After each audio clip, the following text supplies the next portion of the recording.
and variation. Well, they talk about measures of central tendency. They're basically talking about the mean, median, and the mode. Okay. So what's the mean? Okay, the average. So add all the numbers you got up, divide by how many there are. Okay, what's the median? Middle number, and that's right. That's when they're in order from smallest to largest or largest to smallest. It doesn't matter which one. What's the mode then? Okay, the one that occurs the most often. Okay. What if all the numbers occur the same amount of times? Then there's not a mode. Okay. Now there could be more than one mode, but if all the numbers occur the same amount of times, then there isn't one because none of them occur more than other ones. So, okay. All right. So finding the mean, median, and mode. All right. So to find the mean, once we said we just add all the numbers up and divide by how many there are. So if we have deer at a feeder each hour, there's 3, 0, 2, 0, 1, 2, and 4. And we'll add them up, divide by 7, so there's approximately 1.71 deer at the feeder per hour. Okay. Then to find the median, we have to take that group of numbers and we have to order them from smallest to largest or largest to smallest.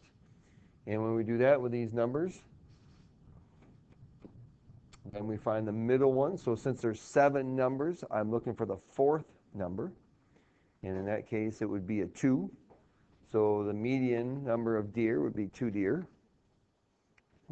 What if there's an even amount of numbers? What do I do? Okay, you average the middle 2 numbers then. So if there was 8 numbers, so if I had a 5 down here, then I would have the 2 and the 2, and we would average them, and which would be 2. But, you know, the thing is, you take the middle 2 numbers and average them if it's an even amount of numbers. Right, yep. And the mode in this case is what?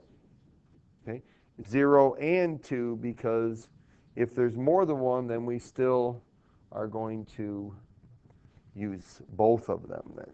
Okay. All right. So the mode would be 0 and 2. Okay. All right. So mean is the average. Median, list them in order from smallest to largest, find the middle number.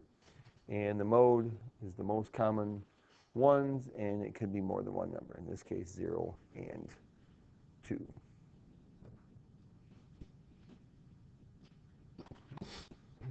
A weighted average is a mean calculated by using frequencies of data values. So suppose that 30 movies are rated as follows, then we would find the weighted average by multiplying how many stars there are by the number of movies that got that number of stars. So here we do 4 times 8, 3 times 12, 2 times 7, 1 times 2, and 0 times 1. And then we would add those up and divide by how many movies were rated. Okay? So basically it's an average, but it has what's called a weight to it. And so we have to look at the number of movies and the number of stars. Well, for numerical data, the weighted average of all those outcomes is called the expected value for an experiment.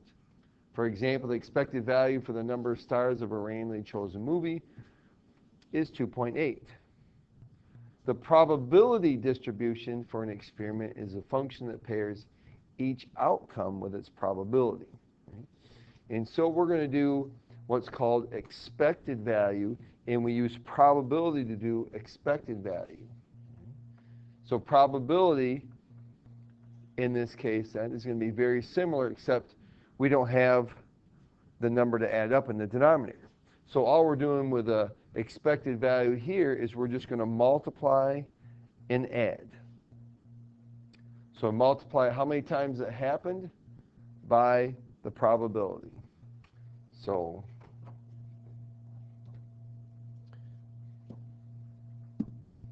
So we will multiply 0 times 3 over 20 plus 1 times 3 over 20 plus 2 times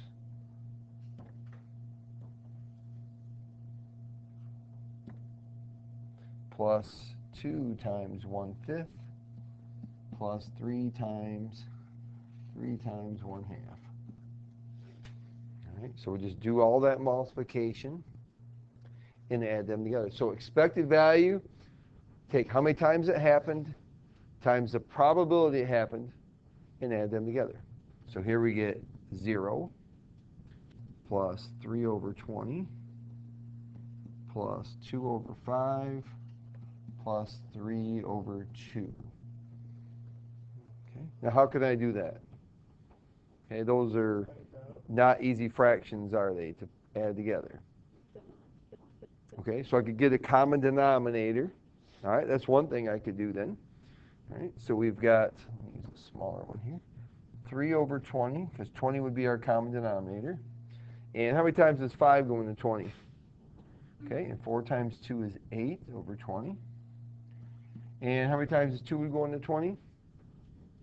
Okay, so we have 30 over 20. So we get 3 plus 8 is 11, plus 30 is 41 over 20. Right. So this would be 2 and 1 over 20, right? All right, or 2.05.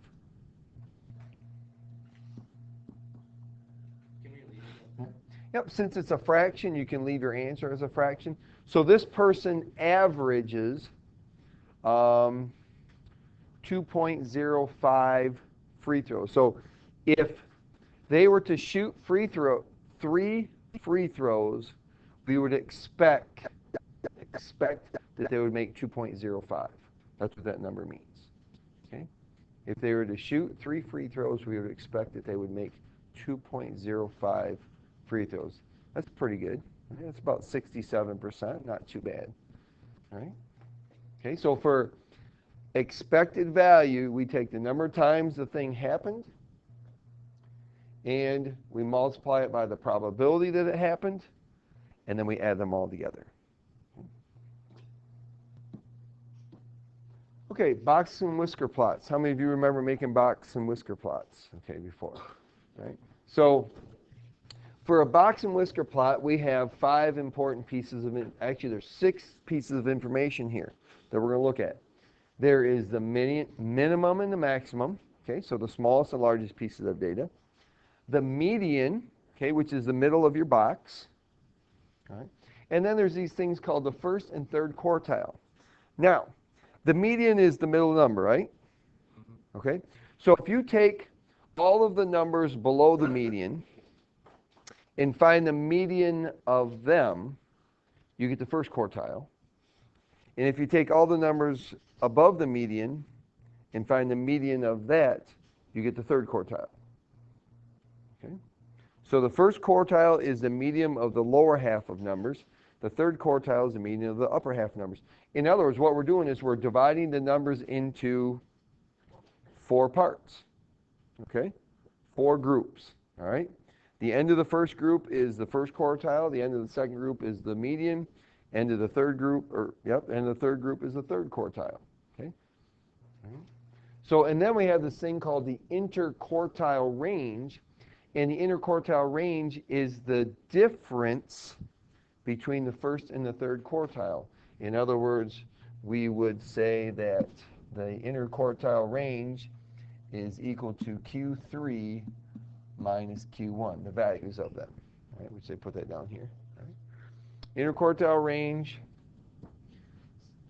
difference between the first and the third quartiles. It represents the middle 50% of the data. In other words, it tells you how many pieces of data there are, or tells you the numbers that are there that represent the 50%. Okay? All right? So, and when we make a box and whiskers plot, okay, we have 3 things we want to do to do it. First, we're going to order the data from least to greatest. So we'll write this data from least to greatest. So we have 4, 5, 2 6s,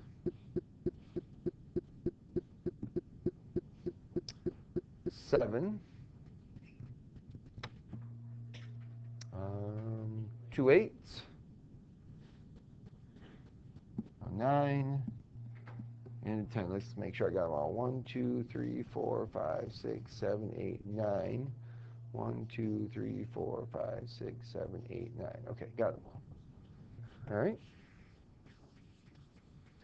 So then we'll find the minimum, the maximum, the median, and the quartiles. Right. So the min is equal to 4. The max is 10. All right, so let's find the median next. So median would be the middle number. If there's 9 numbers, that would be the, what would be the middle number if there's 9 numbers? Which one? The 5th one, right? Okay, the 5th one is going to be the median. All right, so let's take our green crayon here. And so 1, 2, 3, 4, 5, that would be 7 then, would be the median. All right. So now to find the first and third quartile, so to find Q1 and Q3, we have to find the median for the upper half and the lower half. So I'm looking at just the numbers 4, 5, 6, and 6 to find the Q1. Okay. So the middle there is going to be halfway between the 5 and the 6, or 5.5. And Q3 is the median of 8, 8, 9, and 10, and so that would be 8.5. Okay, halfway between the 8 and the 9. So then this thing called the IQR then would be the difference from 8.5 to 5.5, so which is 3. Okay.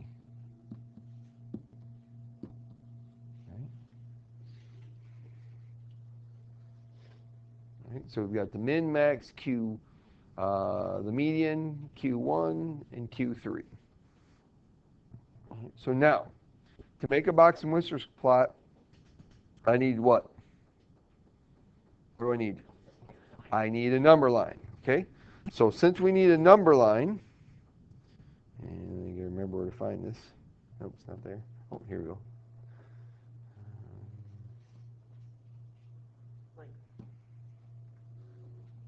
Where is it? I know it is. It's up here. It's not there, though. Get down there. All right. So I need a number line here. All right. Now, all you need here is really all you need to do is start at 3. Okay? Your number line start at 3 and it should go to 11. All right, so make sure you're past each of your things. Okay? Now, if you have bigger numbers, you could go by 5s, you can go by 2s, whatever you need to do. All right? So when we draw our box and whiskers, all right, we're going to put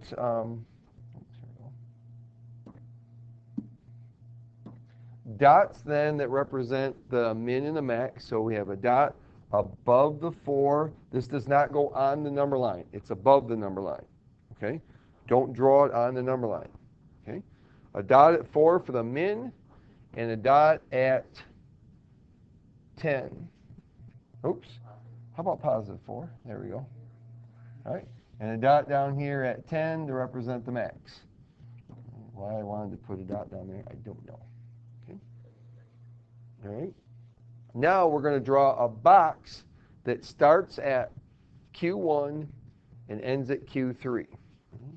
So we need a box. So I need my rectangle that goes from 5.5 to 8.5.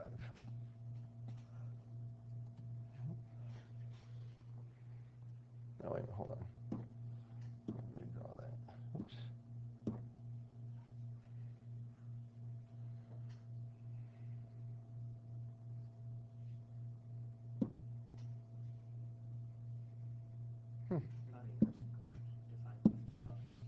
I don't know what I'm doing. Anyway, we'll leave it there. Okay, from 5.5 to 8.5, and then we need to connect these. Okay. Kind of like that. Okay. But it's always above the line. Okay. And then we need one more line, right? We need a line here at 7 that represents the midpoint, or the median.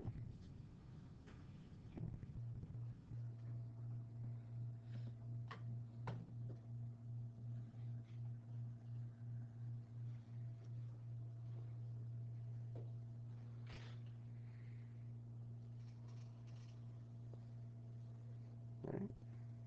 Questions about that? Yep.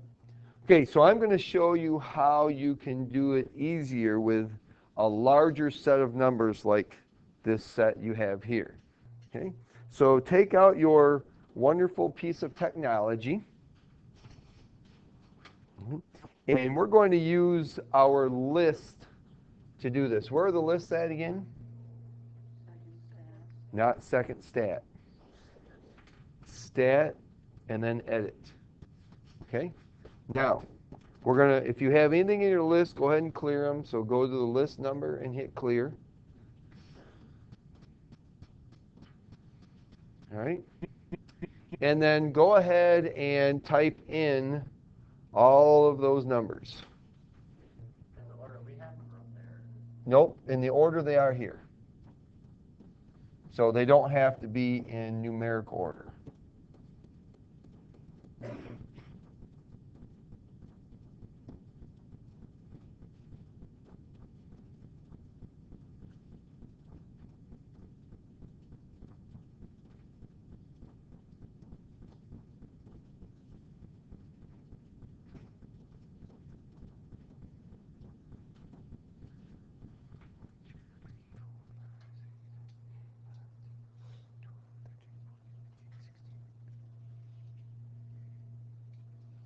Okay, and then when you get to the bottom, just stop.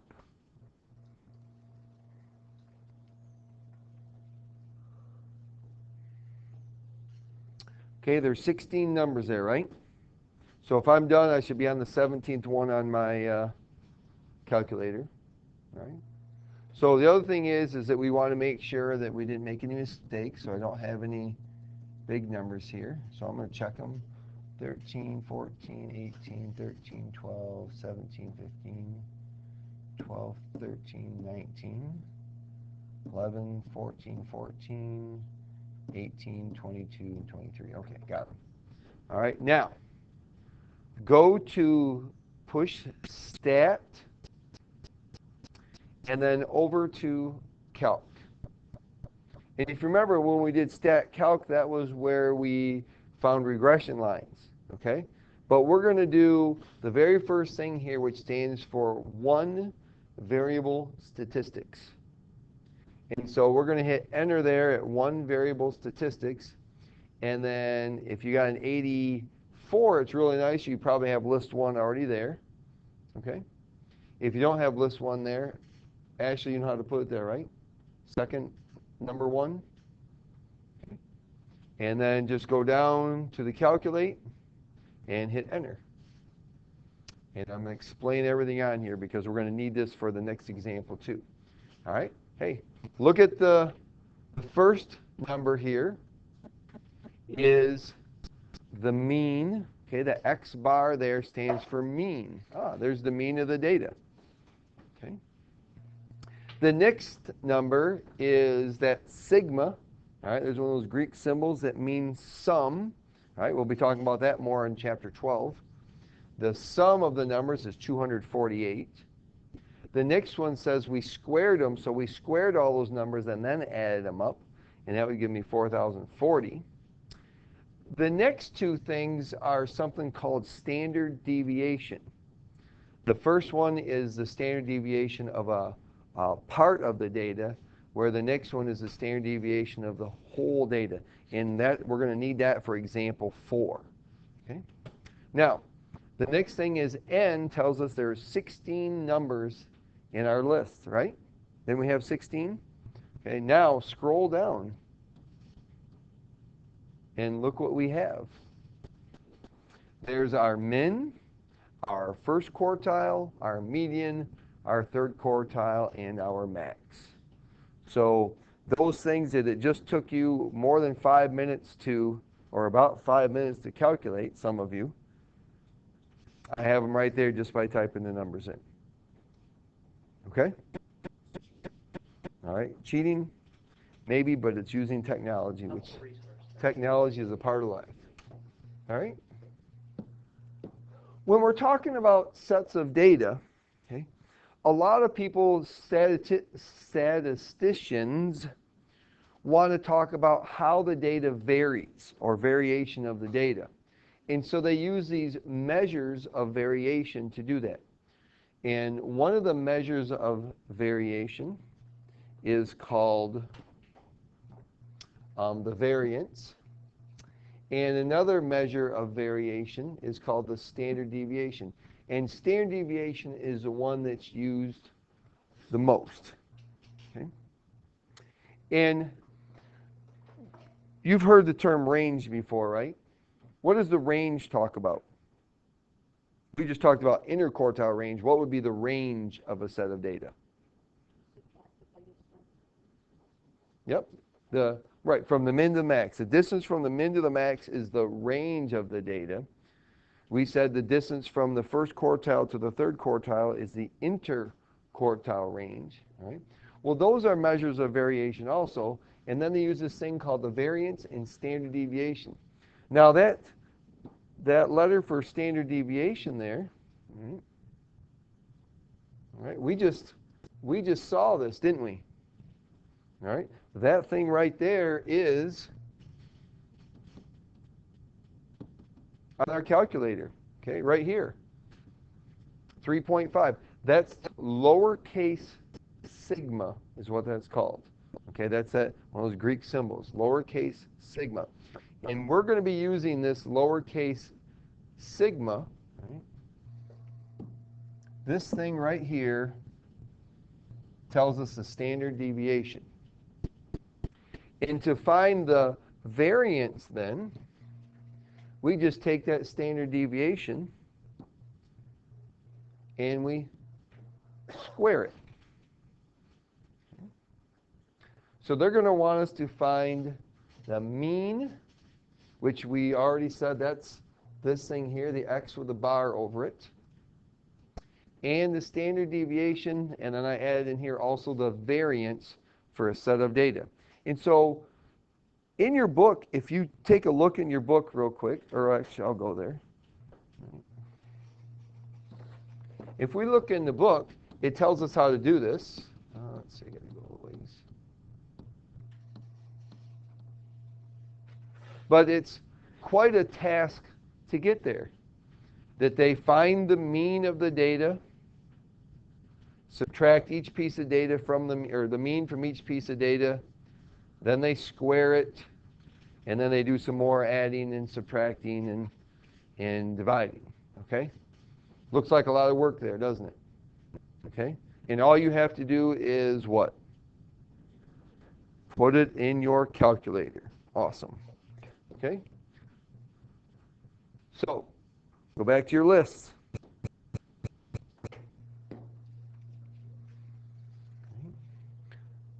Stat. Edit. Now, are there as many pieces of data in this set as there was the last one we used?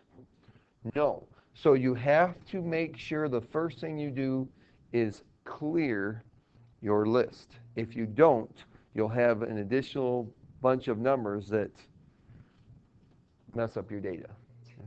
So 6, 8, 7, 5, 10, 6, 9, 8, and 4. Okay, 1, 2, 3, 4, 5, 6, 7, 8, 9 pieces of data.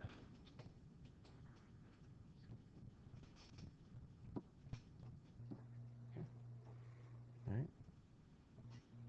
So now we go back to stat. And notice, let's stop there at stat for a second. Okay? If you wanted those numbers to be in order, okay, you could actually, it has number 2 here, says sort ascending. Okay, sort A, which means sort ascending, which means what? Okay, from least to greatest. Or you could sort from descending from largest to smallest. So if let me just, you don't need to do this, but let me just show you what would happen if I did it. And I chose list 1 here. All right, and I hit enter.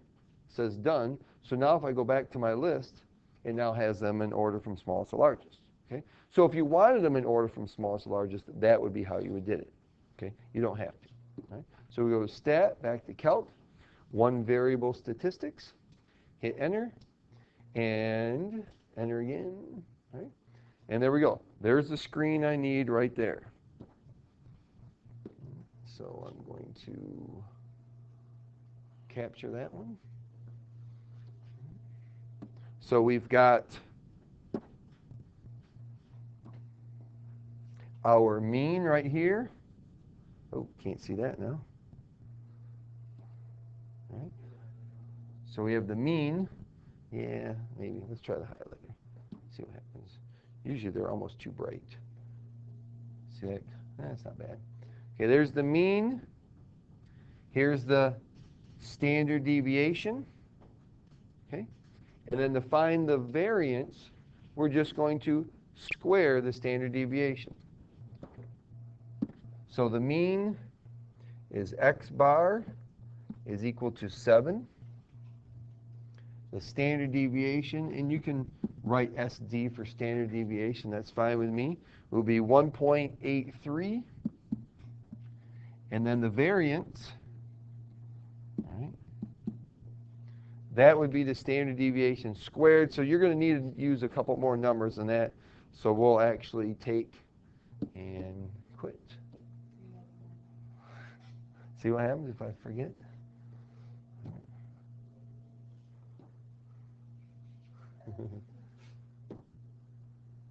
Clear it. There we go. All right. So quit. And we'll take 8257. We'll use a bunch of them. We'll use 4 of them, square it, and there's our variance, 3.33.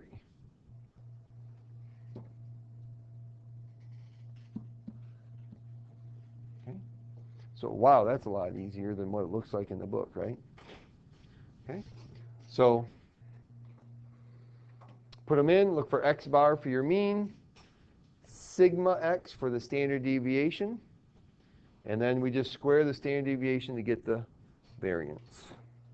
All right, the last thing is we have this thing called outliers. Right? And outliers are numbers that are either very large or very small compared to your set of data. And outliers can really affect it. Okay? So let's say we have an outlier that's really small. What would that do to the mean? Would that raise the mean or lower the mean? Okay, or lower, right? A much smaller number is going to bring my total down, which means that the mean would be smaller, okay, when I add that other number in, okay?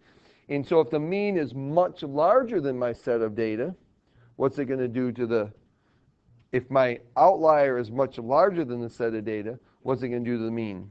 Bring your data up. Bring it up, okay? So an outlier is either going to make the mean go down if it's smaller, go up if it's larger, okay? Now, the standard deviation is a measure of variance, which means how spread out the data is, okay? So now, if I take a number that is much smaller, okay, is that going to make the data more spread out or less spread out? Okay.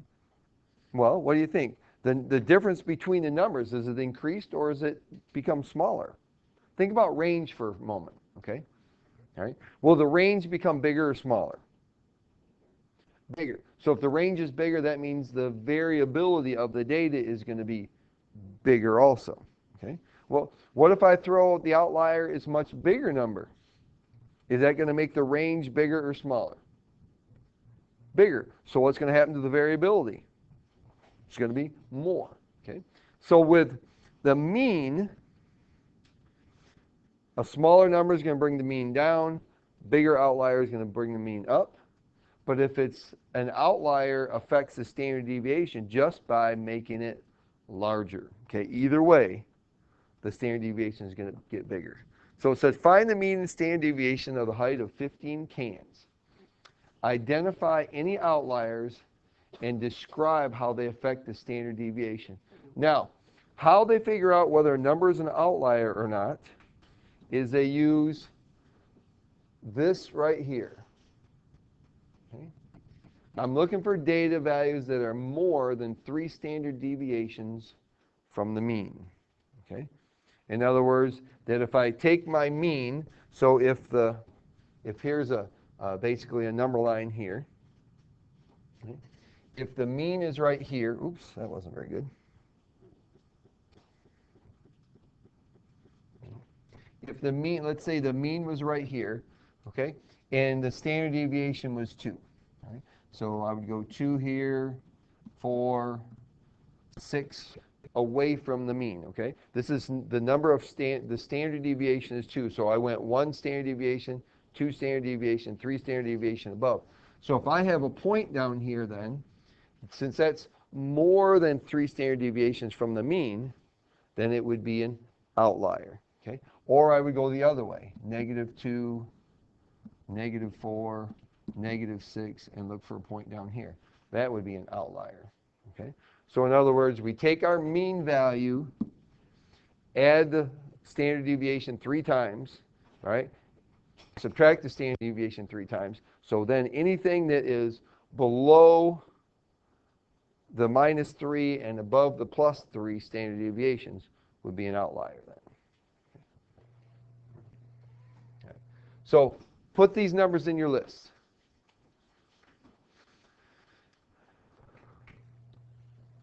Make sure you clear it first.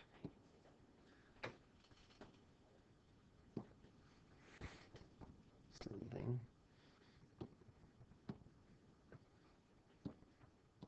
Oops.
All right.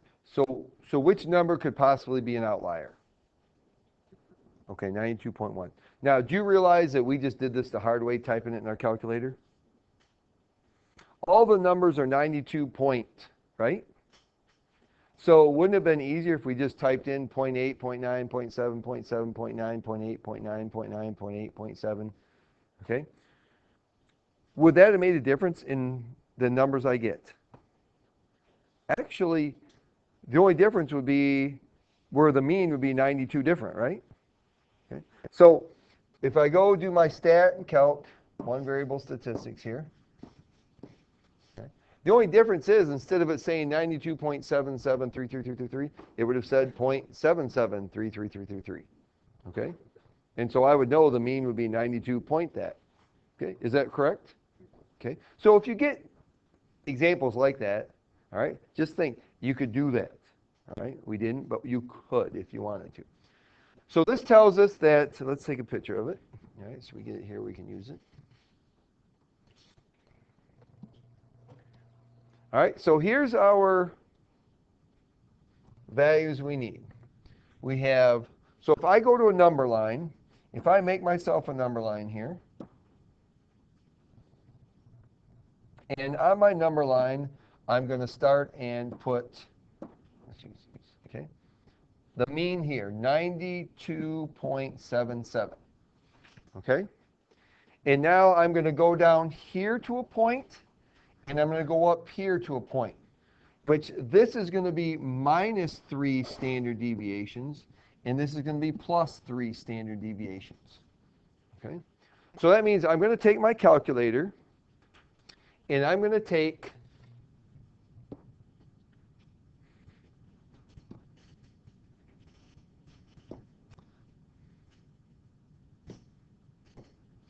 I'm going to take 92.7733, okay, and I'm going to add 3 times, okay, because I want to go 1, 2, 3 standard deviations. I'm going to add 3 times 0.195. Okay, everybody know where I got the 0.195 from? Okay, hit enter. Okay, so now I'm looking for numbers above 93.35. Do we have any numbers there? No, we don't. Okay? So then I'm going to subtract it. So I'm going to take 92.7733 and subtract 3 times 0.19195. Okay? Hit enter. Okay?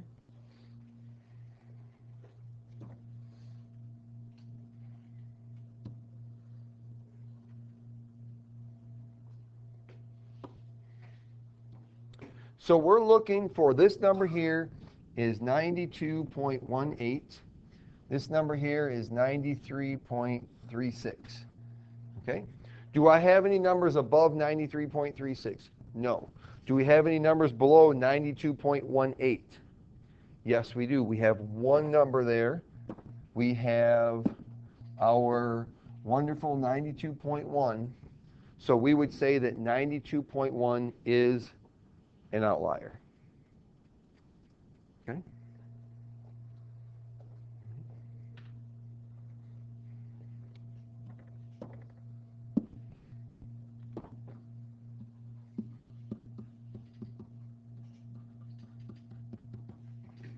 All right? So once again, we find the mean and the standard deviation. We add the standard deviation 3 times to the mean, subtract the standard deviation 3 times from the mean, and then we're looking to see if there are numbers outside of those 2 numbers. Okay? Whether we have a number bigger or a number smaller, then that tells us if it's an outlier or not. Okay? Does that make sense? Okay. All right. Yes or no? Don't want that one.